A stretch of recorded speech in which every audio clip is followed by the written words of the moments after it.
আমাদের গ্রহ সবল কি দুর্বল হওয়াটা নির্ভর করে আমাদের ইচ্ছা শক্তির উপর মূলত। এ নিয়ে একদম হস্তকরতল সহ বিভিন্ন গ্রহের অ্যাক্টিভিটি সহ আজকে আলোচনায় অরূপলবী আপনাদের সঙ্গে। অনেকে হয়তো এই প্রশ্ন শুনেই ভাবছেন এ কি কথা, গ্রহ দুর্বল হবে সবল হবে তাও আমাদের ইচ্ছা শক্তির উপর। একদম সত্য কথা বলছি বন্ধুরা। যেমন আত্মা অবিনশ্বর, আত্মার কোনো মৃত্যু নেই, আত্মা অবিনশ্বর। তো আমরা যদি শক্তি পড়েছি, শক্তি নিত্যতা সূত্রে কি পাই? শক্তি এক রূপ থেকে অন্য রূপে রূপান্তরিত হয় মাত্র, কিন্তু শক্তি মূলত এককভাবে একই থাকে। তাহলে আমাদের আত্মা যেমন অবিনশ্বর, তেমনি আমাদের বুদ্ধি অবিনশ্বর, আমাদের স্মৃতি অবিনশ্বর, আমাদের ইচ্ছা শক্তি অবিনশ্বর। শ্রীমদ্ ভাগবত গীতায় আমরা ভগবান শ্রীকৃষ্ণের মুখ নিঃসৃত বাণী থেকে পাই, মৃত্যুর পর আমাদের আত্মার সঙ্গে আমাদের বুদ্ধি, স্মৃতি, ইচ্ছা শক্তি গমন করে। অর্থাৎ আমাদের আত্মা যে সূক্ষ্ম শরীরের আবরণে আবৃত হয়ে থাকে, যেখান থেকে যতদিন আমরা মুক্ত হতে পারবো ততদিন পর্যন্ত সেই আত্মার সঙ্গে থাকে আমাদের স্মৃতি, বুদ্ধি, ইচ্ছা শক্তি। এই জন্য একটা কথা বলা আছে, নিজের বুদ্ধির দ্বারা নিজেকে উদ্ধার করো, আত্মাকে কখনো অধঃপাতিত করিও না। এ শ্রীমদ্ ভাগবত গীতার একটা দারুণ একটা শ্লোক বলতে পারেন। আমাদের যদি আমরা হস্তকরতল মিলে ধরি বন্ধুরা, তর্জনী অঙ্গুলির নিচের এই যে পয়েন্ট, বৃহস্পতির পয়েন্ট, বৃহস্পতির পর্বত, এই বৃহস্পতি মূলত আমাদের কি অ্যাক্টিভিটি ধর্ম আর অধর্মের একটা সন্তুলন। বৃহস্পতি ধর্ম অধর্মের মানদণ্ড এখান থেকে পাই। অর্থাৎ আপনি ধর্মপথে না অধর্ম বেশি, আমার ধর্ম বেশি না অধর্ম বেশি, তা এই বৃহস্পতির উপর ডিপেন্ড করছে। এবং সেই বৃহস্পতিও আমাদের ইচ্ছা শক্তির দ্বারাই বলবান কি দুর্বল হবে তাও নির্ভর করছে। এই মধ্যমা আঙুলের নিচের এই যে পয়েন্ট, শনির পয়েন্ট, শনির পর্বতের একটা সেন্টার বলতে পারেন। মূলত আমাদের দুঃখ কষ্ট, আর্থিক হোক মানসিক হোক বা শান্তি, পরম শান্তি বলুন, এই শনির এই পয়েন্ট থেকে আমরা এখান কন্ট্রোল করছে। এই পয়েন্ট যশ, প্রতিষ্ঠা, সম্মান, সাফল্য নির্ভর করছে অনামিকা অঙ্গুলির নিচের এই যে পয়েন্ট, যা রবির পর্বতের সেন্টার। আমাদের বুদ্ধি সংক্রান্ত যে বৃত্তি, তা ব্যবসা হতে পারে, যেই হতে পারে। অর্থাৎ কে কেমন বুদ্ধিমান, কত প্রত্যুৎপন্নমতি, কতটা ইন্টেলিজেন্ট, সমস্ত কিছু এই বুদ্ধির একটা সেন্টার, বুধের এই পয়েন্ট। মঙ্গলের পয়েন্ট এ আমাদের সংসারে সুখ শান্তি, কারণ পৃথিবীতে আমরা এলে একটা সংসার পাবো। সে আপনি বিবাহ করেন চাই নাই করেন, এই পৃথিবীর সংসারের বাইরে আপনি নন। তাহলে সেই সাংসারিক পরিকাঠামোর মধ্যে আমরা কতটা জয়ী হব, কতটা এখান থেকে আমরা সাফল্য পাবো, শান্তি পাবো, কি সাফল্য পাবো না, দুঃখ কষ্ট বেশি পাবো, তা এই মঙ্গলের এই পয়েন্ট থেকে নির্ভর করছে।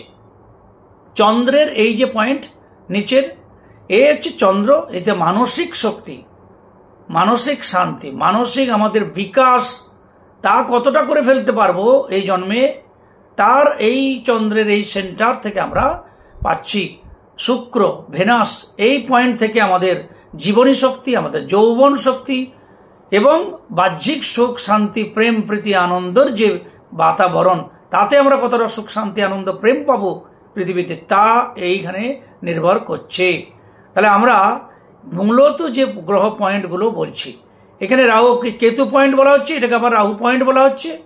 তাহলে এ আমাদের উত্থান পতন, আমাদের ধর্ম অধর্মের মধ্যে বাধা সৃষ্টিকারী এই ছায়াগ্রহ বা দৈত্য স্বরূপ যে গ্রহ, এরা একটা কিছুটা রেফারির কাজ করে, কিছুটা আমাদের ক্রিকেট খেলায় আম্পায়ারের কাজ করে। এ যদি ফার্স্ট সেকেন্ড আম্পায়ার হয় তো এ থার্ড আম্পায়ার, ইত্যাদি ইত্যাদি। তাহলে মূলত এই পয়েন্টগুলো আমাদের ধর্ম, আমাদের সুখ শান্তি, প্রেম, আনন্দ, আমাদের সাফল্য, আমাদের যশ প্রতিষ্ঠা, আমাদের বুদ্ধি, আমাদের সাংসারিক পরিকাঠামো, মানসিক বিকাশ, প্রেম প্রীতি ভালোবাসার যে ছন্দ, এই সমস্ত যে পরিকাঠামোগুলো এই গ্রহগুলো দ্বারা আমরা প্রকাশিত পাচ্ছি, আমরা জানতে পারছি জ্যোতিষশাস্ত্র থেকে। কিন্তু এই গ্রহের সবল হওয়া দুর্বল হওয়াটা নির্ভর করছে গ্রহের ইচ্ছাই নয়, ঈশ্বরের ইচ্ছাই নয়। ঈশ্বর কারোর সঙ্গে দ্বিচারিত করেন না। এই জগতে তিনি সবার প্রতি সমদৃষ্টি সম্পন্ন, তবেই না তিনি ঈশ্বর, পরম পিতা। এ নির্ভর করে সত্য আমাদের ইচ্ছা শক্তির উপর। যখন আপনি আগের কর্মফল বশত আপনার বৃহস্পতি ভালো, আপনি ধর্মপথে আছেন, কিন্তু কোনো কর্মফল ভোগ বশত রাহু আপনাকে প্রভাবিত করতে লাগলো, একটু নেশাগ্রস্ত হলে খুব ভালো হতো, তার সাথে যে নেশা হোক, একটু অন্ধকার জগতে একটু টেস্ট করলে ভালো হতো। আপনি চেষ্টা একটু একটু মনে মনে ভাবলেন, মাঝে মাঝে চেষ্টা করলেন, কিন্তু সেভাবে হচ্ছে না, আপনার বাধা পাচ্ছেন। অর্থাৎ বৃহস্পতি আপনাকে বাধা দিচ্ছে অধর্মের পথে যেতে, কিন্তু আপনার মনের মধ্যে একটা ইচ্ছা শক্তি ক্রমশ বাড়ছে, দিনের পর দিন, মাসের পর মাস, যে একটু সুরাপান করলে হতো খুব ভালো, কেমন সব এত মানুষ খায় কি আমি একটু টেস্ট করি না, বা ধূমপান করে দেখি না, এত মানুষ খাচ্ছে নিশ্চয়ই এতে মধু আছে, বা এই বিভিন্ন রকমের যে অন্ধকার জগৎ বা নেশাগ্রস্ত হওয়ার জন্য একদিনে কেউ নেশাগ্রস্ত হয় না। তাহলে এই যে ধর্মের সঙ্গে অধর্মের লড়াই, অর্থাৎ বৃহস্পতি ভালো, আপনি পাচ্ছেন না, ইচ্ছা হচ্ছে তবুও পাচ্ছেন না, বৃহস্পতি আপনার ওইখানে বাধা দিচ্ছে অধর্মে যেতে। কিন্তু আপনার ইচ্ছা শক্তি যেদিন খুব প্রবল হয়ে যাবে, এই বৃহস্পতিকে হার মানিয়ে দিবে, তখন এই রাহু আন্ডারে বা এই ছায়াগ্রহের আন্ডারে আপনি হয়ে যাবেন। তখন সত্যি সত্যি একটু এক প্যাক দু প্যাক, একটা সকালে একটা দুটো, বিকেলে একটা সিগারেট কি বিড়ি খেলেন, তারপরে 2-5 দিন, 2 মাস, 10 মাস কি 1 বছর পর আপনি রাস্তায় পড়ে থাকলেন, দেরি করে বাড়িতে ঢুকলেন, বা আপনার একদম বাড়িতেই শুরু করে দিলেন, তখন আর রাস্তাঘাটে গুরুজন জ্ঞান থাকলো না ধূমপান বা সুরা পানে। তখন কি জানালো, এই বৃহস্পতি বললো এবার ছেড়ে দিল, পারলো না, বলছে আমি পারলাম না, তোকে ছেড়ে দিলাম। এদের আন্ডারে কেন না, ইচ্ছা শক্তিটা এতটা দৃঢ়, এতটা বলবান হয়ে গেল, রাহু বলবান হয়ে গেল, বৃহস্পতি পরাজিত হয়ে গেল।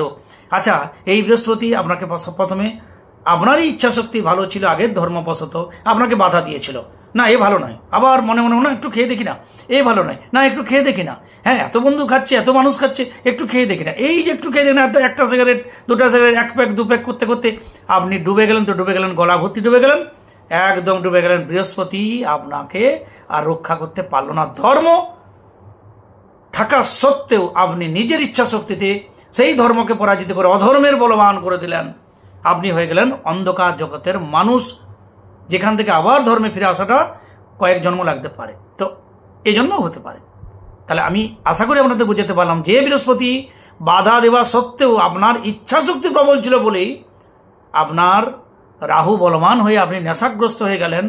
আপনি যদি আপনার সন্তান হয়, কোনো মা বাবা আজ পর্যন্ত বলতে দেখিনি আমি যে আমার বাবু নেশা করছে, ওই ওদের পাল্লাই পড়ে, কালু ভুলুর পাল্লাই পড়ে আমার ছেলেটা গেল রসাতলে, নাহলে আমার ছেলেটা খুব সোনার টুকরা। কালু ভুলুর ঘরে গিয়ে জিজ্ঞেস করুন, তার মাও বলবে, আপনার ছেলেকে বলবে ওর পাল্লাই পড়ে আমার ছেলেটা নষ্ট হয়ে গেল, আমার ছেলেটা খুব সোনার টুকরা। সবার ছেলে সত্যি সোনার টুকরা, একদম সম্মত, আমি সমস্ত মা বাবার পক্ষ নিয়ে বলছি। বাস্তবে কালু ভুলু বা আমার এই সোনার টুকরো ছেলে যারা ইচ্ছা শক্তিতে নিজের ধর্মকে পরাজিত করে অধর্মের জয় করে, আর এই কলিযুগ হচ্ছে, আপনি যদি একটু অধর্মের পথে যেতে চান, আপনাকে শত হাতে আপনাকে টেনে ধরবে সেই জগতে নিয়ে যাওয়ার জন্য। আপনি যদি একটু ঠাকুর নাম করার জন্য চেষ্টা করেন, ঠাকুর ঘরে গিয়ে নাম জপ করা শুরু করলো, এই আসো বাজার যেতে হবে, এতক্ষণ বসে থাকলে হবে, এই ধরনেরও কিছু কত আপনার কানে যেতে পারে। অর্থাৎ ধর্মপথে ঈশ্বরের নাম জপ করাটা, ধর্মপথে এগিয়ে যাওয়াটা খুব টাফ ব্যাপার এই কলিযুগের পক্ষে। কিন্তু অধর্মের জন্য শত রাস্তা, শত হাতে আপনাকে একদম কোলে তুলে চেয়ারে বসিয়ে দেবে, মানে আপনি আসলে কি খাতির করে আপনাকে ওই জগতে আপনাকে আপ্যায়ন করা হবে, যা ধর্মপথে হতে পারে না। এই জন্য এই যে বৃহস্পতির বল আর রাহুর বলটা বাড়লো কি কমলো, এর জন্য কি বৃহস্পতি দায়ী না রাহু দায়ী? হ্যাঁ বন্ধুরা, আমরা আমাদের ইচ্ছা শক্তি দায়ী, এটা একদম প্র্যাকটিক্যালি প্রমাণিত। এবার আমি যদি একটা উদাহরণ দিই, ধরুন আপনি ধরুন আরেকটা উদাহরণ, শুক্র আমাদের প্রেম প্রীতি ভালোবাসার অধিপতি, আমাদের জীবনী শক্তির অধিপতি। তাহলে আপনি যদি আপনি দুর্বল, শারীরিক দিক থেকে দুর্বল। কিন্তু আপনি যদি ইচ্ছা শক্তি প্রথম থেকে প্রয়োগ করেন যে আমাকে স্ট্রং হতেই হবে, আমি আমার এই অক্ষমতাকে জয় করব, আমার সমস্ত দুর্বলতাকে আমি কাটিয়ে উঠবো, শুক্র নিচস্থ যদি থাকে, তাহলে এই ইচ্ছা শক্তি যদি থাকে তবে আপনি একদিন উঠবেন। কেন আমরা জানি দুটো পা নেই, ইংলিশ চ্যানেল পেরিয়েছে, আপনার পা দুটো আছে, সাঁতারই কাটলেন না জীবনে।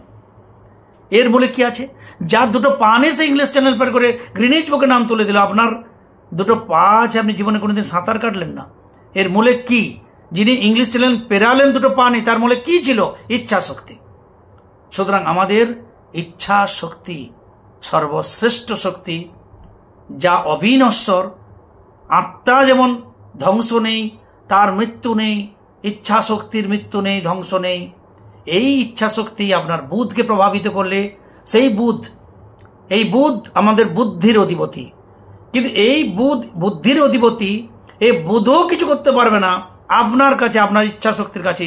যদি বলেন আমি ভালো স্টুডেন্ট হব, ডেলি ভালো পড়বো, আমি ভালো খাটবো, প্রচুর দিন রাত এক করে দেবো, এই বুধ আপনাকে সেই শক্তি প্রদান করবে। একবার পড়লে মনে থাকবে 1 বছর 10 বছর। যেমন আমরা পড়েছি, ধরুন আমি বিরাট বুদ্ধিমান নই, তবু সেই আমরা সব পড়েছি, সবাই জানি প্রত্যেক ক্রিয়ারই বিপরীত প্রতিক্রিয়া আছে, নিউটনের 3য় গতিসূত্র। এই জীবনে ভুলতে পারবো না, মরে গেলে ভুলতে পারবো না। তা ইচ্ছা শক্তিকে স্ট্রং করবে বুধ, আমাদের ইচ্ছা শক্তি। যদি আপনি বলেন আমি পড়বো না, পড়ে কি হবে, আর 5 জন তো পড়েনি, আর পড়ে কি হবে, ব্যাস। এই দিনের পর দিন ছাত্র যদি একজন পড়তে থেকে পড়াশোনা করে কি লাভ? তার একটা অনিয়া 2-5 দিন 10 দিন 1 বছর পরে সে স্টুডেন্ট পড়াশোনা থেকে বিচ্যুত হবে। তার মূলেও ইচ্ছা শক্তি। বুধ আমরা বলি পান্না পড়ে লাও, না আমার পড়াশোনা করেনি, জ্যোতিষবাবু তখন পান্নার মুক্ত দিবেন, কমন একদম অ্যাস্ট্রোলজির থিওরিতে কেউ কখনো এর ব্যতিক্রমী হয় না। পান্নার মুক্ত পড়ুন, বুদ্ধি খুলে যাবে। ইচ্ছা শক্তি বাড়াতে হবে, এ কথা 1001 জন বলেন, আমি আপনাদের বলছি পান্নাও লাগবে না। যদি ইচ্ছা শক্তি বাড়ানোর জন্য আপনার সন্তানের চেষ্টা করবেন, নিজেও চেষ্টা করেন। আর যদি ইচ্ছা শক্তি না বাড়ান, পান্নাও কান্না করে ফেলবে আপনার ইচ্ছা শক্তি বুদ্ধির বিকাশের জন্য। তাহলে মূলে ইচ্ছা শক্তি। আমি যদি মনে করি এই কাজটা করব, আমি যদি মনে করি আমি এই কাজটা করব, আমাকে করতে হবে, আমাকে পারতে হবে, আমি পারবই, তখন বুধ আমাকে সেভাবে সাপোর্ট দেবে। এটা সেই হরমোনাল লোকাল হরমোন। কেউ যদি ভয় পেয়ে যায়, তো ভয় পেতে পেতে হরমোন উৎপন্ন, লোকাল হরমোন তাকে আরো ভয় বাপিয়ে দেয়। কেউ কাঁদতে থাকলে লোকাল হরমোন যদি তাকে সাপোর্ট করে দেয়, কাঁদতে কাঁদতে চোখ দিয়ে জল কেন রক্তও বেরোতে পারে, হাসতে হাসতে গড়িয়ে যেতে পারে। এই লোকাল হরমোনের মতোই কাজ করে ইচ্ছা শক্তি। আপনার চন্দ্র খুব ভালো, মানসিক দৃঢ়, আপনি নির্ভয়ী মানুষ, বহু জনপ্রিয় মানুষ হতে পারেন। আপনার ইচ্ছা শক্তি আপনাকে 10-20 বছর পরের কথা ভাবাবে। কিন্তু এই চন্দ্র যদি নিচস্থ হয়, তখন কি হবে? আপনি দুর্বল হয়ে, মানসিক দুর্বল, জনগণের মধ্যে যেতে ভয় করবেন, 5 জনের কাছে যেতে যাবেন, যেন লজ্জা জীবনে কাটবে না। তাহলে এই মূলে কি? ইচ্ছা শক্তি। আর 5 জনের মতো আমিও শক্তিমান, আমি ইচ্ছা করলে সব পারবো। এই যে এই দৃঢ় ইচ্ছা শক্তি, মনোভাব, মনের শক্তি, সে চন্দ্রের উপর নির্ভর করছে। আর এই চন্দ্র একা কিচ্ছু নয়, আমাদের ইচ্ছা শক্তির উপর। আমরা দুর্বল, মানসিক শক্তি দুর্বল, প্রচন্ড, আপনি বেশি ভাবতেই পারেন না। তো মনে করুন আপনার একাদশী দ্বাদশীর আধফালা চাঁদ, যদি আপনি ইচ্ছা শক্তি ক্রমশ বাড়াতে থাকেন, মানসিক শক্তিকে বিকাশ করার জন্য ইচ্ছা শক্তি প্রয়োগ করেন দিনের পর দিন, আমি মানসিক শক্তির অধিকারী হব, আমার মনকে খুব ভালো জায়গায় নিয়ে যাব। এটা বাড়তে বাড়তে যেমন চন্দ্রের কলা বাড়তে থাকে, একদিন পূর্ণ চন্দ্র হবে পূর্ণিমার মতো, আপনারও চন্দ্র সেইভাবে আপনাকে সাপোর্ট দেবে। আর আপনি যদি না, আমার আর দ্বারা কিছু হবে না, হাত পা গুড়িয়ে বসে যান গুটিয়ে, ওখানে আপনার হাত ফলা চাঁদের মতো একাদশী দ্বাদশীর চাঁদ হয়ে রয়ে যাবে আপনার চন্দ্রবার মনের শক্তি। এটাই সত্য কথা। সুতরাং এই মঙ্গলের ক্ষেত্রেও তাই, এই পৃথিবীর বুকে রাজত্ব করা, যোজ্জার মূল্যক তার একটা কথা আছে। তাহলে এই জোর, এই পৃথিবীর বীরভোগ্য বসুন্ধরা, বীরভোগ্যা বসুন্ধরা একটা কথা আছে। তাহলে বীর যে হবে সেই এই বসুন্ধরাকে ভোগ করবে। তাহলে বীর হতে হবে। এই বসুন্ধরা, এই মঙ্গলের অধিপতি যারাই এই পৃথিবীর বুকে রাজত্ব করে গেছে, তারা সবই মঙ্গলের দিক থেকে ইচ্ছা শক্তির অধিকারী ছিল। আমি পারবই, তাহলে আমরা আমাদের যে গ্রহ পয়েন্টগুলো আমি বললাম বন্ধুরা, ধর্ম, আর্থিক মানসিক অধিকারী, যশ প্রতিষ্ঠা, সাফল্য, বুদ্ধি, সাংসারিক জীবনে এই ধরিত্রীর বুকে কিছু জয়লাভ করা, প্রেম, প্রীতি, ভালোবাসা, আনন্দ, মানসিক দৃঢ়তা, সমস্ত কিছু, কি আমি ধর্মপথে যাব না কি আমি অন্ধকার জগতে যাব, এ কাউকে দোষ দিবার নয়, না গ্রহকে, না পাড়ার ওই রাম সামকে। ওর জন্য আমার ছেলেটা খারাপ হলো না, আপনার ছেলেটাই বরং নিজেকে শেষ করেছে। আপনি নিজেকে শেষ করেছেন। আপনি যদি ঈশ্বরমুখী না হন তাহলে আজ জন্য আপনিই দায়ী, কেউ দায়ী নয়। এটাই সত্য কথা। সবার মূলে ইচ্ছা শক্তি। রত্ন কবচ পড়লেও যদি ইচ্ছা শক্তি বিকাশের জন্য কিছু না করেন, বৃথায় রত্ন কবচ। শুধু বলবেন আমরা এত টাকা দিয়ে রত্ন পরে কি লাভ, তারাই বলেন। বাস্তবে যারা রত্ন মনে করছেন যে রত্ন পরে নিচে আমার বুদ্ধি খুলে যাবে, রত্ন পরে নিচে আমি চাকরি পেয়ে যাব, রত্ন পরে নিচে আমি গামছা পরে ঘরে ঘুমাবো, আমার যশ প্রতিষ্ঠা দুয়ারে জানলা ভেদ করে ঢুকে যাবে, তাদের মতো বোকা আর পৃথিবীতে কেউ নেই। সুতরাং চাই করুন, নিজের ইচ্ছাশক্তির দ্বারা আমরাই আমাদের গ্রহকে উত্থান করি, পতন করি। এই ইচ্ছা শক্তি জন্মান্তর ধরে আমাদের সঙ্গে যায়, আত্মার সঙ্গে সূক্ষ্মভাবে মন, বুদ্ধি, ইচ্ছা শক্তি, স্মৃতি। শ্রীমদ্ ভগবদ গীতা যদি মানেন, সত্য মনে করেন, ভগবান শ্রীকৃষ্ণ শ্রীমদ্ ভগবদ গীতায় তার উল্লেখ করে গেছেন। তাই নিজেকে বুদ্ধির দ্বারা উদ্ধার করো, আত্মাকে কখনো অধঃপতিত করো না। এই গ্রহগুলো তো আমাদের ইচ্ছাই চলবে, গ্রহের ইচ্ছায় আমরা চলবো কেন? আমি যদি মনে করি হাত আমার এই মাথায় আসবে, ভাই এর ব্যতিক্রম কি হতে পারে? সুতরাং রত্ন কবচ চাই পড়ুন, ইচ্ছা শক্তির জন্য ভাবুন, বাচ্চাদের ভাবান, যত বড়ই হন, যত বুড়োই হন, মনে রাখবেন এই বয়সটা এই শরীরের, কিন্তু আমাদের ভিতরের সূক্ষ্ম শরীরের ভিতরের যে আত্মা, ভিতরের যে সূক্ষ্ম, তার কোনো রকম কোনো বয়স হয় না। দুদিন বাদে আমরা সেই জগতে যাব, সেই যেখানে জরা মৃত্যু নেই, যেখানে চির বসন্ত বিরাজ করে। ওই মহাসিন্ধুর ওপার থেকে কি সঙ্গীত ভেসে আসে, যেথা নাই রে মৃত্যু, নাই রে জরা, যেথায় বাতাস কৃতি গন্ধে ভরা। তো এই যে সুন্দর গান শুনে নেবেন, আমি তো জানি না, এটাই সেই জগতে যাব, সূক্ষ্মভাবে যাব, সবাই যাব। আজকাল আজকে আমি তো কালকে আপনি, এর কোনো ব্যতিক্রম নাই। সঙ্গে কি যাবে? আত্মা। সূক্ষ্ম শরীরের সঙ্গে কি যাবে? স্মৃতি, মন, বুদ্ধি, ইচ্ছা শক্তি। এই ইচ্ছা শক্তি আমাকে ঈশ্বর লাভ করাবে, এই ইচ্ছা শক্তি আমাকে গণিকালে নিয়ে যায়, এই ইচ্ছা শক্তি আমাকে মদ মাতাল করে, এই ইচ্ছা শক্তি আমাকে পৃথিবী বিখ্যাত করে, এই ইচ্ছা শক্তি আমাদের গ্রহকে উত্থান করে, পতন করে। যেন কেউ দায়ী নয়, আমরা দায়ী। শুধু আমার সুখের, আমার যে ভিতরের ভাব, যা আমি এতদিন পেয়েছি, তাই আমাদের ইউটিউবের মধ্যে দিয়ে শেয়ার করছি, যদি কোনো বন্ধুর একটু কাজে লাগে। সবাই ভালো থাকুন, সঙ্গে থাকুন। জয় গুরু, জয় গুরু।